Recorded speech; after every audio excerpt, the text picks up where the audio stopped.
सहारा India एक ऐसा नाम जिसे कभी छोटे निवेशकों के सपनों को पंख दिए, लेकिन अब वही नाम सवालों के घेरे में है।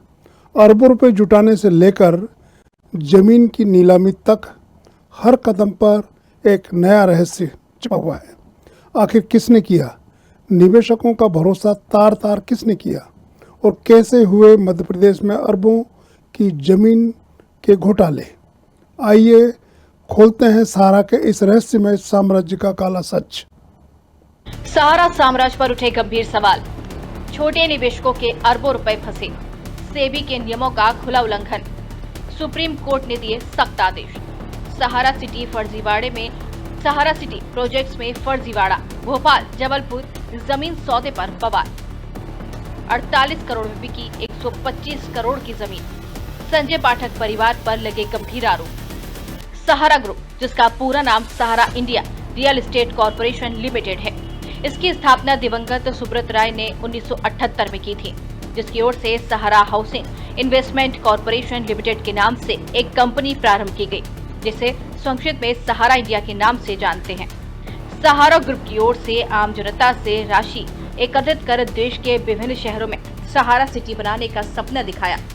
बड़ी संख्या में छोटे छोटे निवेशकों को आकर्षित भी किया गया और छोटे छोटे निवेशकों से अरबों रुपए इकट्ठा भी किए गए। उद्देश्य था कि सहारा सिटी बनाएंगे। सहारा सिटी बनाने के नाम पर सहारा कंपनी की ओर से बड़ी संख्या में देश में अलग अलग जगह पर जमीन भी खरीदी गई, लेकिन सेबी के नियमों का कंपनी की ओर से उल्लंघन भी किया गया। सेबी क्या है? आइए इसे सरल भाषा में हम समझते हैं। सहारा ग्रुप ने 2008 से 2011 में छोटे निवेशकों को OFCTS यानी कि ऑप्शनली फुर्ली कन्वर्टिबल डिबेंचर्स के जरिए 24,000 करोड़ से 25,000 करोड़ रुपए जुटाए।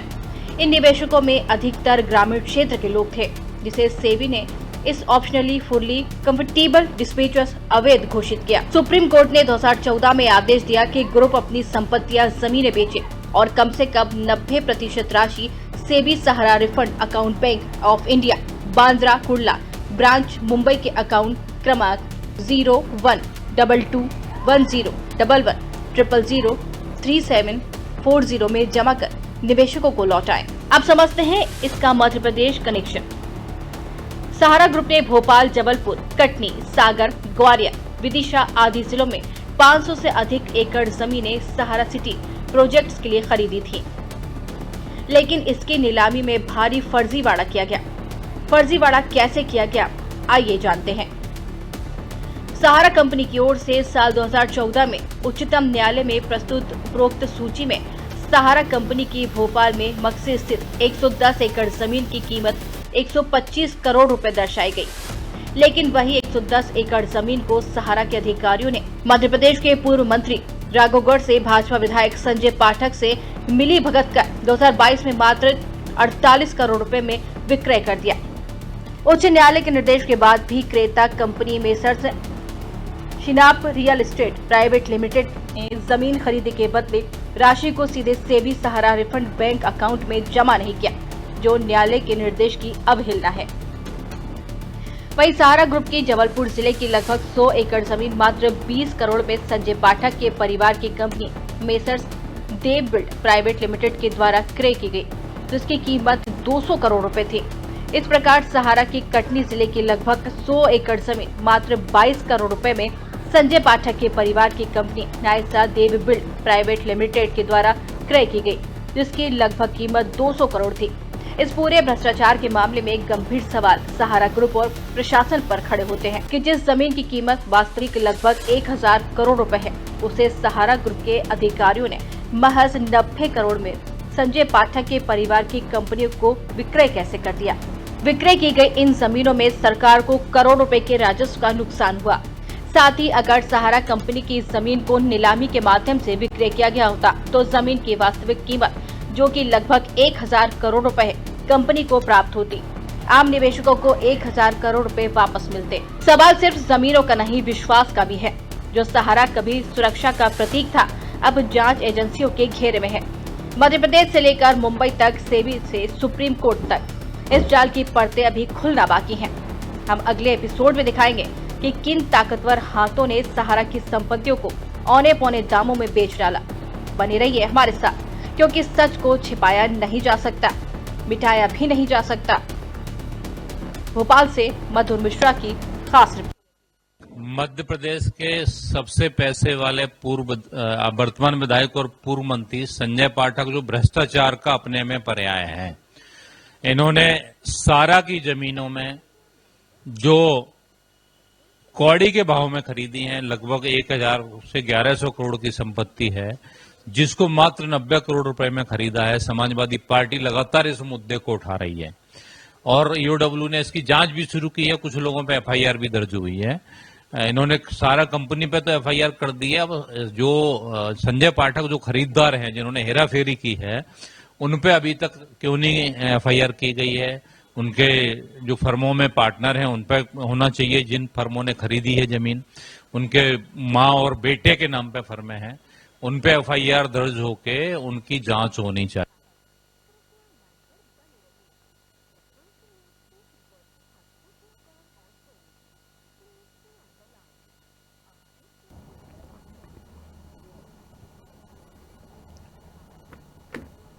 इसमें हमारे साथ साथ हमारी डिबेट में हमारे साथ जुड़े हुए हैं डॉक्टर मनोज यादव, जो कि समाजवादी पार्टी के प्रदेश अध्यक्ष हैं, और संवाददाता हैं भोपाल के मधुर मिश्रा, और दूसरे हमारे आलोक श्रोती थोड़ी देर में हमसे जुड़ने वाले हैं। आइए हम चर्चा शुरू करते हैं। डॉक्टर साहब, मनोज जी, आवाज आ रही है हमारी? जी जी, नमस्कार नमस्कार नमस्कार। एक बात मेरी समझ में अभी तक ये नहीं आई है कि सहारा इंडिया रियल एस्टेट कॉरपोरेशन का हेड ऑफिस तो लखनऊ में ही है जी, और लखनऊ से ये कंपनी शुरू होती है। पूरे देश में निवेशकों के अरबों रुपए, करीब 24-25 हजार करोड़ रुपए इन्होंने एक्स्ट्रा फायदा 2 गुने 4 गुने रुपए करने के लालच से गरीब जनता से पैसे इकट्ठे किए और फिर बाद में देने में असमर्थ रहे। मैं ठीक बोल रहा हूं? निवेशक उसके बाद, आपकी आवाज नहीं आ रही। आवाज आ रही मेरी? मनोज जी, आवाज आ रही है?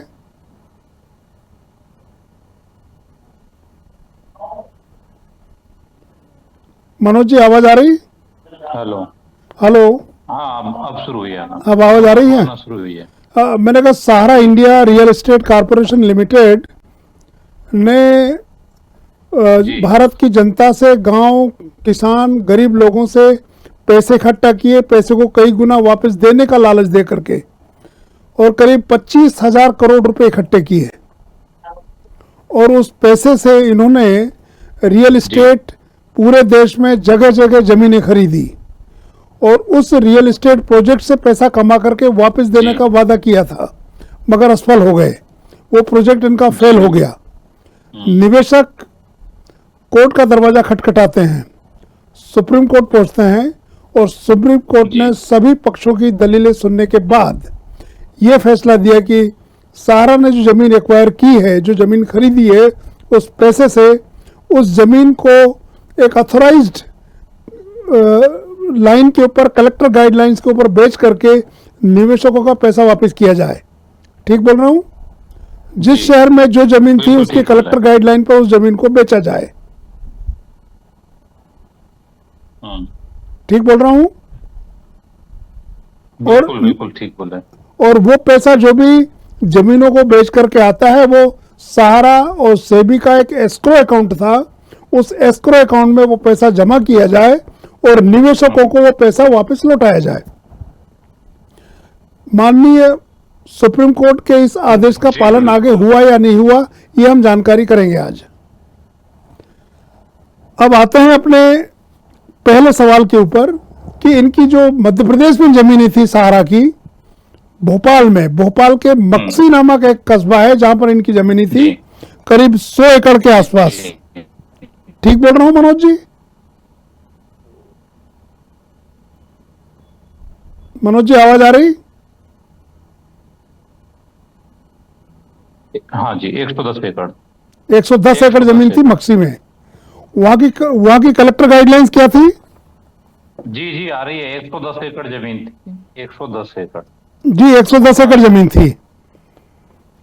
उस 110 जी। एकड़ जमीन का सुप्रीम कोर्ट की गाइडलाइन में कितना रुपए बन रहा था? वहां पे 110 एकड़ का जो 2014 में 110 एकड़ का जो कलेक्टर।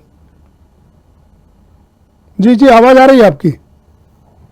वो उस 2014 में 125 करोड़ रुपए बन रहा था। 125 करोड़ रुपए, 2014 में। करेक्ट।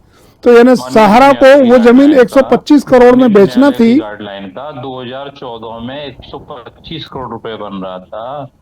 ठीक है, वर्तमान। जी बोलिए मनोज जी, बोलिए। जी। और जो 2023 में बिक्री की गई है, 2023 की गाइडलाइन अगर देखेंगे तो वहां पे आना चाहिए लगभग 600 करोड़ रुपए आना चाहिए 2023 में। और ये जमीन कब खरीदी गई? 2023 में लगभग 600 करोड़ रुपए की होनी चाहिए वो जमीन, जो मात्र इन्होंने 2023 में 2023 में 48 खरीदी गई। हाँ मात्र 48 करोड़ रुपए में खरीदी गई। जी जी जी 2023 में 48 करोड़ रुपए में खरीदी गई, जिसका बाजार मूल्य लगभग 600 करोड़ रुपए होना चाहिए। तो यानी तो 600। ये बहुत बड़े पैमाने पर घोटाला हुआ है। साथ में हाँ। जो 48 करोड़ रुपीस जो सेबी के अकाउंट में जाना था, जो आम निवेशकों को मिलता, वो भी नहीं दिया गया। सभी पैमाने पर घोटाले किए। नाइसा और साइनएप रियल एस्टेट दोनों कंपनियों ने खरीदी।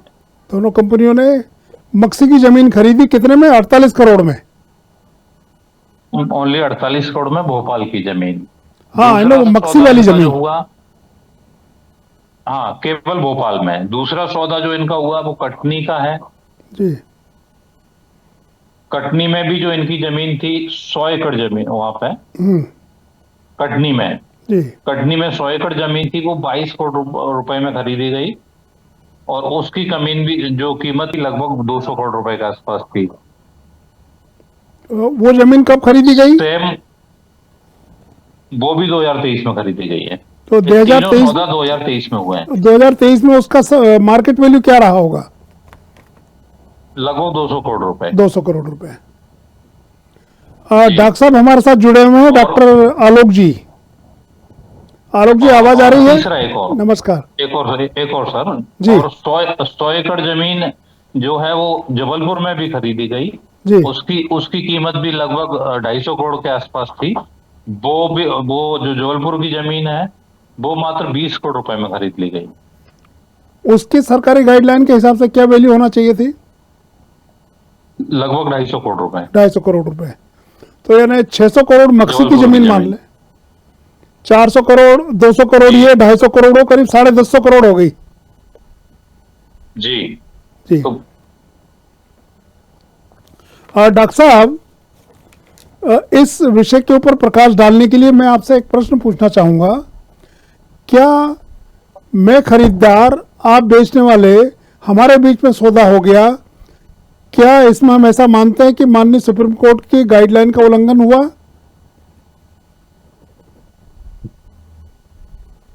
डॉक्टर साहब, आवाज आ रही है? डॉक्टर साहब का म्यूट है अभी। डॉक्टर साहब अनम्यूट करो। डॉक्टर साहब अनम्यूट करिए।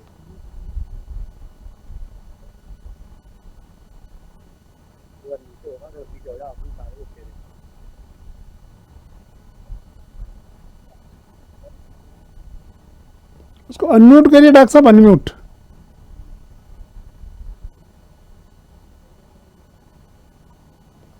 मधुर, क्या सोचते हो तुम? तुम्हारे पास आता हूं मैं। क्या इसमें सरकार का राजस्व का घाटा हुआ है? मधुर, कहीं ना कहीं सर इस पूरे मामले में हम देखते हैं कि जहां भोपाल में 110 एकड़ जमीन खरीदी गई और सागर में और जबलपुर और कटनी सहित इन 4 जगह जिलों में जो 99 करोड़ की जमीनें खरीदी गई, तो वहीं इस जो पूरी जो वैल्यू थी 310 एकड़ जमीन की, वो पूरी 1000 करोड़ की जमीन बताई जाई थी, जिसे महज 90 करोड़ रुपए में खरीदा गया, जिससे कहीं ना कहीं काफी बड़े पैमाने पर राजस्व का नुकसान सरकार का हुआ है। अच्छा अच्छा। वापस डॉक्टर साहब की तरफ रुख करते हैं। डॉक्टर साहब आवाज आ रही है?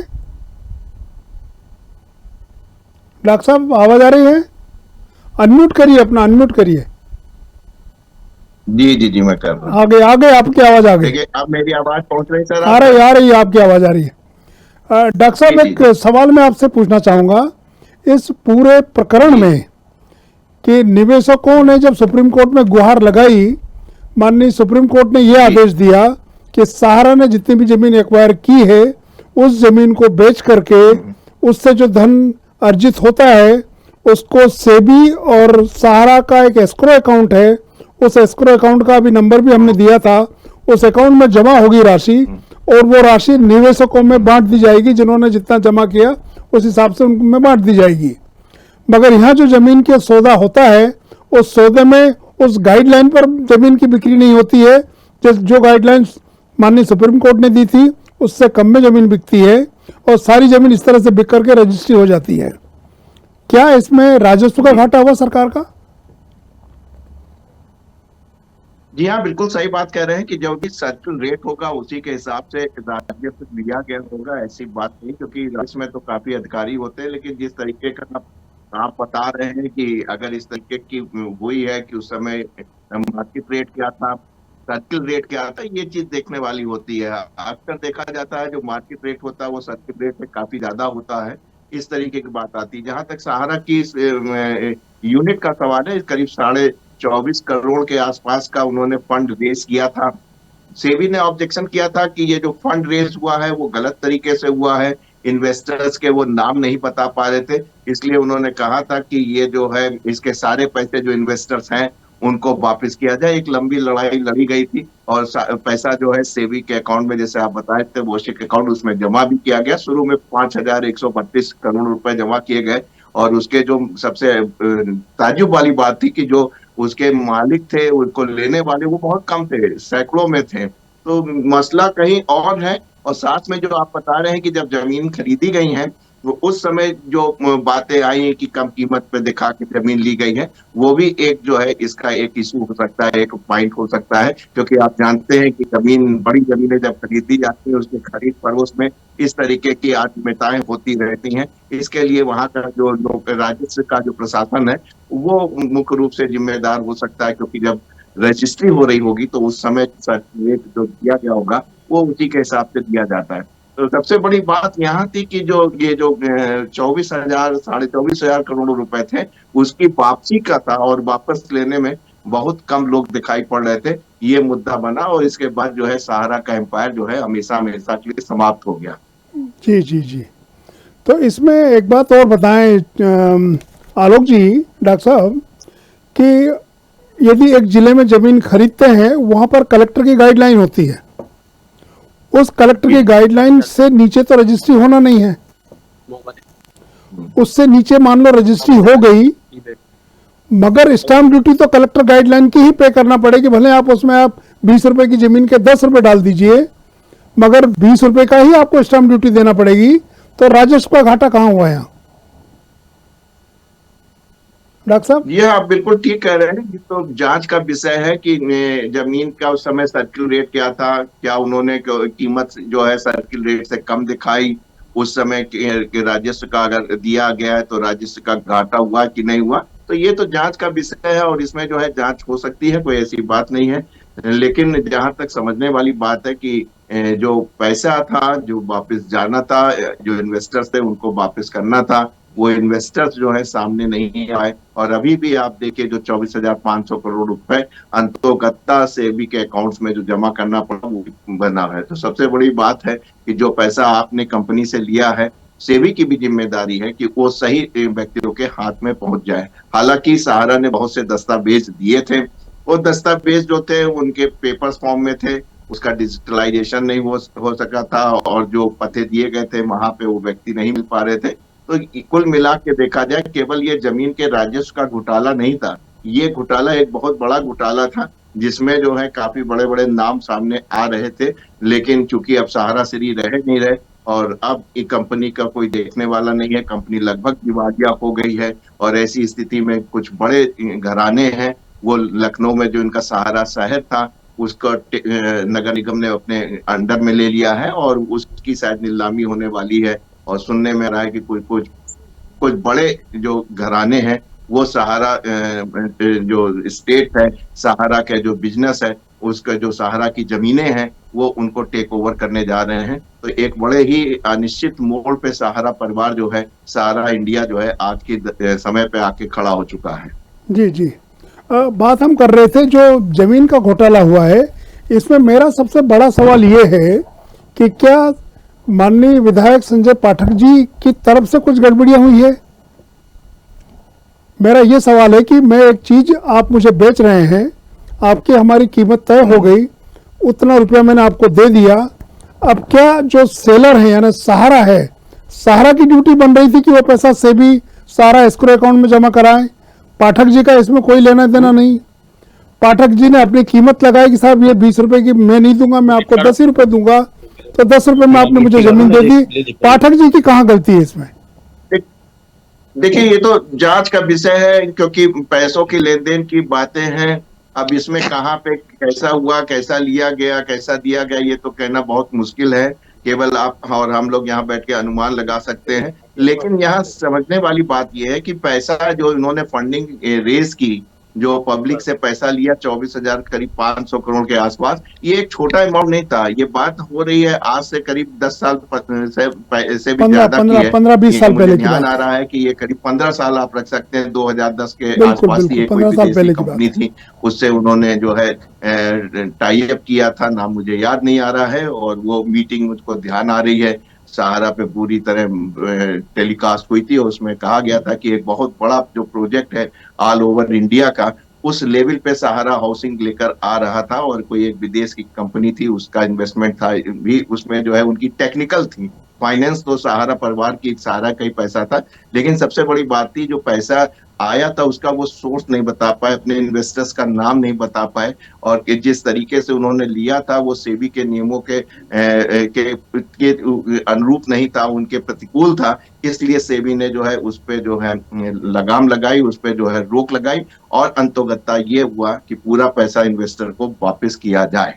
लेकिन जहां तक आप बिल्कुल सही कह रहे हैं, इतने बड़े प्रोजेक्ट के लिए आज से 15 साल पहले 24 से 25 हजार करोड़ रुपए के लिए उन्होंने जमीनें भी खरीदी होंगी। तो जमीनें खरीदने में भी आप समझ सकते हैं कि इस तरीके की अनियमितताएं हो सकती हैं और हुई होंगी। जी जी, thank you very much doctor साहब। मनोज जी, मैं आपके पास आना चाहूँगा। मनोज जी, आपको मेरी आवाज़ आ रही है? जी जी, आ रही है आपकी आवाज। मनोज जी, मेरा ये सवाल है कि संजय जी ने जो जमीन खरीदी, जो जमीन उनको पसंद आ गई, उन्होंने अपनी एक कीमत लगाई, सहारा वो उतनी कीमत में जमीन देने को तैयार हो गया। हाँ, ठीक है, सौदा तय हुआ, पैसा दिया, रजिस्ट्री हो गई। रजिस्ट्री में शायद गाइडलाइन के नीचे रजिस्ट्री हुई, मगर कलेक्टर गाइडलाइन के हिसाब से स्टैंप ड्यूटी तो पे करना ही होगी, तब जाके रजिस्ट्री होगी। तो इसमें राजस्व का घाटा कैसे हुआ? आप समझ रहे मेरी बात? जी, आपकी बात समझ रहे हैं। इसमें क्या हुआ है कि जो मक्सी जो एरिया है जी। वहां पे आसपास सभी के सर्किल रेट बढ़ाए गए। उस जगह अधिकारियों ने मिली वक्त से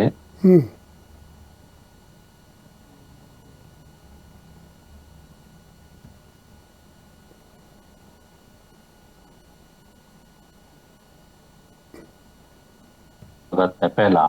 जी। दूसरा जो है ना, जी। जो सुप्रीम कोर्ट माने सुप्रीम कोर्ट की गाइडलाइन 110 एकड़ जमीन की 2014 में 125 करोड़ रुपए है जी। 2023 में वो जमीन कैसे 48 करोड़ रुपए में मिल जाएगी?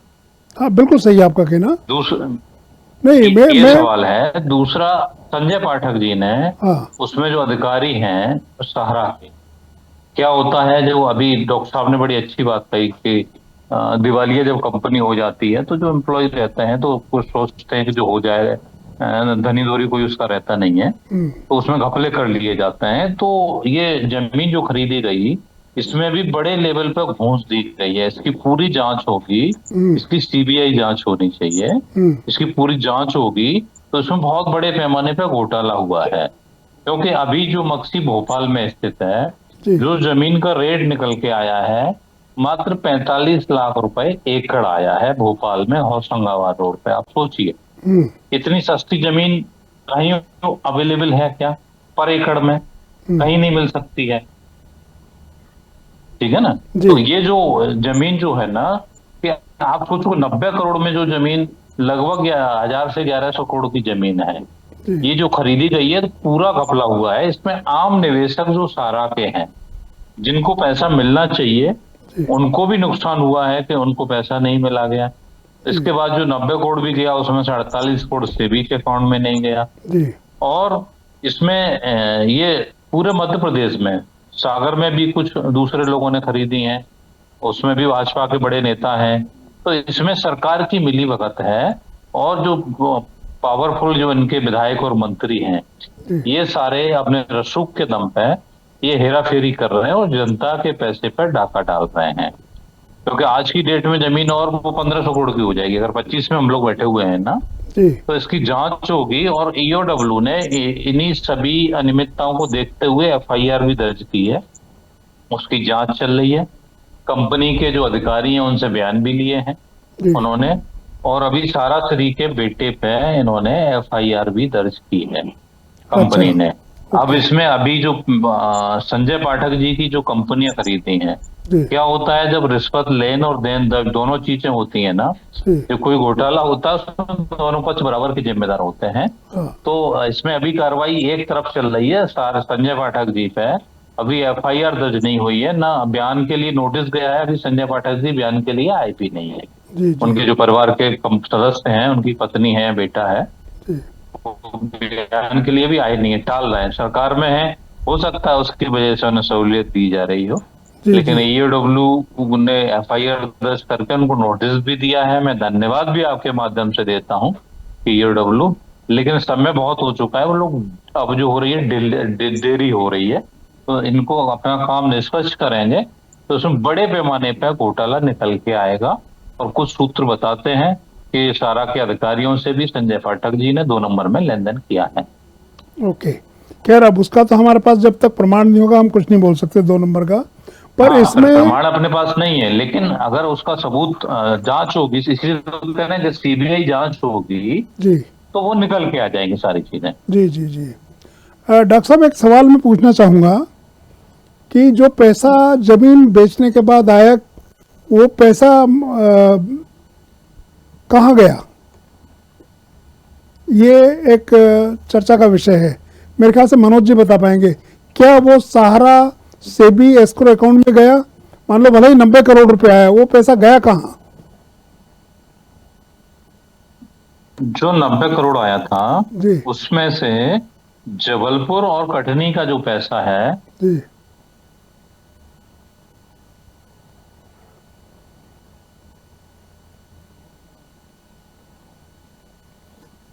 और 48 करोड़ जो भोपाल का पैसा था, जी, ये सारा के खाते में गया। ओके, ये जो सेबी अकाउंट है, bank of India, Bandra Kurla Mumbai Maharashtra में है, उसमें जाना चाहिए, उसमें नहीं गया है। तो इसका मतलब ये हुआ कि ये कृत्य माननीय सुप्रीम कोर्ट के आदेश का उल्लंघन भी इसको माना जाए? बिल्कुल, माननीय सुप्रीम कोर्ट का आदेश का भी उल्लंघन किया गया है। इसमें जो कई पैमाने पर माननीय सुप्रीम कोर्ट के आदेश का उल्लंघन है, उसी के व्यापक जो ईओडब्ल्यू ने एफआईआर दर्ज भी की है और सारी चीजों की जांच शुरू की। और जनता के साथ जो आम निवेशक थे उनका पैसा लगा हुआ है, उनके साथ भी धोखा किया गया है। और इसमें सरकार को जो टैक्स मिलना चाहिए, राजस्व मिलना चाहिए, वो उसके साथ भी धोखा किया गया है, सरकार के साथ भी धोखा किया गया है, एक साथ कई। तो हम ऐसा क्यों, इसको ऐसा कैसे मान ले कि संजय जी ने किया ये तो सहारा वालों ने दिया, कम से कम में जमीन बेच दी औने पौने भाव में, और जो पैसा मिल रहा है वो ले लिया और चले गए। भाई इसमें संजय जी कहाँ इन्वॉल्व है? संजय जी ने तो बोला भाई 10 रुपए की चीज मुझे 2 रुपए मिल रही है, 2 रुपए लो, मेरी रजिस्ट्री करवा दो, काम खत्म हो गया। इसमें संजय जी कहाँ दोषी है? क्या हो, बिल्कुल इस तरह दोषी हैं जी कि जो आजकल मार्केट जो रेट है जी उससे अगर नीचे जाते हैं तो हर व्यक्ति दोषी होता है उसके लिए। जी और जिनकी हम कह रहे हैं ना कि और भी कहीं कोई जमीन ऐसी जो है हो ना जहां इन्होंने खरीदी है, तो वहां पे एक बार बता दें कि ये जमीन इतने सस्ते में बिक रही है। दोषी दोनों है ना भाई। क्या होता है कि जो आदमी हेराफेरी कर रहा है, चाहे सारा इंडिया कर रही है और जो करवा रहा है, भाई सारा इंडिया अपनी दम पे नहीं कर सकती है। जी। सत्ता का रसूख किसके पास है यहाँ पे? हाँ अधिकारी किसकी बात मानेंगे? सारा की बात मानेंगे या संजय पाठक जी की बात मानेंगे? मगर मनोज जी, हेराफेरी तो दबाव में संजय पाठक जी के दबाव में की गई है ना। हाँ मगर मनोज जी, अगर ये सत्ता का रसूख या इसका दबाव होता तो सभी जमीनों का नामांतरण हो गया होता। अभी कुछ जमीनों के नामांतरण नहीं है, वो खारिज भी हुए हैं, कुछ के नामांतरण हो गए। नामांतरण जो जी जी जी जी जी जी नामांतरण जब ये जांच शुरू हुई इसकी, जी जब इस पे आपत्ति आई है तो उसके बाद नामांतरण रुका हुआ है। हाँ बाकी उधर की जमीनें हैं जो कटनी और उधर की, नामांतरण हो गया था। तो ये जब ऑब्जेक्शन जब आया है तो उसके बाद नामांतरण को रोका गया है, ऑब्जेक्शन के बाद में। हाँ हाँ, तो ईओडब्ल्यू इसकी जांच कर रहा है अभी। जी, ईओडब्ल्यू जांच चल रही है, उसमें बयान भी हुए हैं और इनको भी नोटिस गया है। संजय पाठक जी के जो कंपनियों में शेयर होल्डर हैं उनको नोटिस गया हुआ है। तो कंपनी में कौन कौन है शेयर होल्डर्स? इसमें इनकी जो ये 2 कंपनियां हैं जिनके नाम खरीद ली गई है, snap real estate private limited, इसमें एस पाठक जो इनके बेटे हैं जी, और दूसरा निर्मला पाठक इनकी मदर हैं। ठीक है ना। तीसरे यूरोप ये जो है ना प्रतीक इस्पात लिमिटेड है जी ये भी इसमें शेयर होल्डर है। तीन लोग हैं शेयर होल्डर। जी और दूसरी जो कंपनी है आपका नाइसा डेवलपर्स प्राइवेट लिमिटेड, इसमें निर्मला पाठक और एस पाठक, संजय पाठक जी की मदर और इनका बेटा, ये लोग पार्टनरशिप। तो कुल मिलाकर ये हुआ कि इनके पारिवारिक लोगों की ही कंपनी है। जी, एक ही कंपनी है, उसका साइना को अरे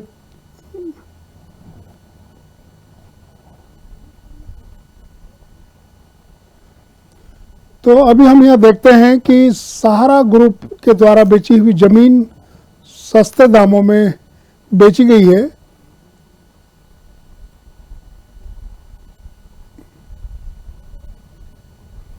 तो सहारा के द्वारा बेची गई जमीन सस्ते दामों में ये माननीय विधायक संजय पाठक उनके परिवार के लोगों ने खरीदी है। उस जमीन की कीमत बाजार मूल्य से बहुत कम है और कहीं कहीं उन जमीनों के नामांतरण नहीं हुए हैं और कहीं कहीं उनके नामांतरण हो चुके हैं, मगर फिर भी ईओडब्ल्यू में इसका प्रकरण दर्ज हुआ है, सभी के बयान हो रहे हैं। अब आगे इसका क्या होता है देखा जाएगा। जी, तो सवाल सिर्फ जमीनों का नहीं था, विश्वास का भी है। जो सहारा कभी सुरक्षा का प्रतीक माना जाता था, अब जांच एजेंसियों के घेरे में है। मध्य प्रदेश से लेकर के मुंबई तक, सेबी से सुप्रीम कोर्ट तक इस जमीन की, इस प्रकरण की परतें खुलती जा रही हैं। हम अगले एपिसोड में दिखाएंगे कि किन ताकतवर हाथों से सहारा की संपत्तियों को औने पौने दामों में बेचा जा रहा है। बने रहिए हमारे साथ, क्योंकि मंच जो छिपाया जा रहा है सच्चाई को मिटाया नहीं जा सकता। इसलिए हम अगले एपिसोड में आपको और कुछ गंभीर जानकारियां देंगे।